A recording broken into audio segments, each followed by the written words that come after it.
بسم اللہ الرحمن الرحیم۔ السلام علیکم۔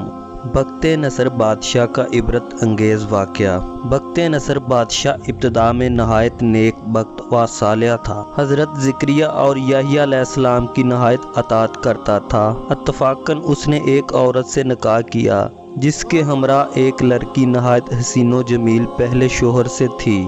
جب وہ لڑکی سن بلوغ کو پہنچی تو بادشاہ اس کی بہار حسن دیکھ کر فریفتہ و دیوانہ ہو گیا۔ اس کی ماں کو پیغام دیا، وہ بہت خوش ہوئی، مگر دل میں اندیشہ کیا کہ بادشاہ پیغمبروں کا مطیع فرمان ہے اور نکاح اللہ کے پیغمبر کی شریعت کے خلاف ہے، وہ کیوں اس کام کی اجازت دیں گے؟ اس لیے بادشاہ سے کہا کہ تم اس کا مہر ادا نہ کر سکو گے۔ اس نے دریافت کیا کہ کتنا مہر ہے؟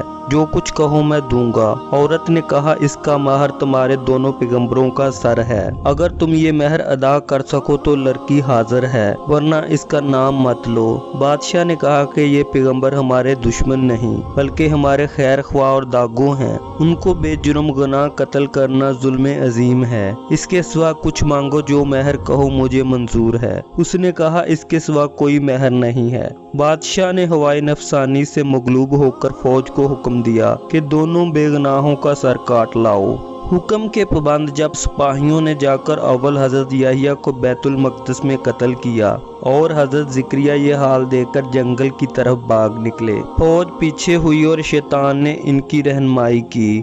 جب سپاہیوں نے دبایا اور گھیر لیا تو حضرت زکریا نے ایک درخت سے التجا کی کہ مجھ کو اس وقت پناہ دے۔ وہ درخت پھٹ گیا، یہ اس کے اندر سما گئے، وہ پھر بند ہو گیا، لیکن قدرے کپڑا باہر رہ گیا۔ فوج متحیر ہوئی کہ کہاں غائب ہو گئے۔ شیطان نے نشان دیا کہ اس درخت کے اندر ہے اور یہ کپڑا ان کے موجود ہونے کی علامت ہے۔ پھر شیطان نے آرا کی ترکیب بتلائی، درخت چیرا گیا۔ جب نوبت آرا کی سر تک پہنچی تو حضرت زکریا نے سسکی بھری، حکم الہی نازل ہوا، اگر اف کرو گے تو پیغمبری سے خارج کر دیے جاؤ گے۔ تم نے غیر سے کیوں پناہ مانگی؟ اگر ہم سے التجا کرتے تو کیا ہم پناہ نہیں دے سکتے تھے؟ اب اس کا مزہ چکھو اور چپ سر پر آرا چلنے دو۔ غرض یہ کہ سر سے پاؤں تک جسم چیرا گیا اور حضرت زکریا نے دم نہ مارا۔ جب دونوں پیغمبر اس بے دردی سے قتل ہوئے تو غضب الہی نازل ہوا، دن تاریک ہو گیا۔ ایک بادشاہ فوج خون خوار لے کر چرا اور اس شہر کے باشندوں کو گرفتار کر لیا۔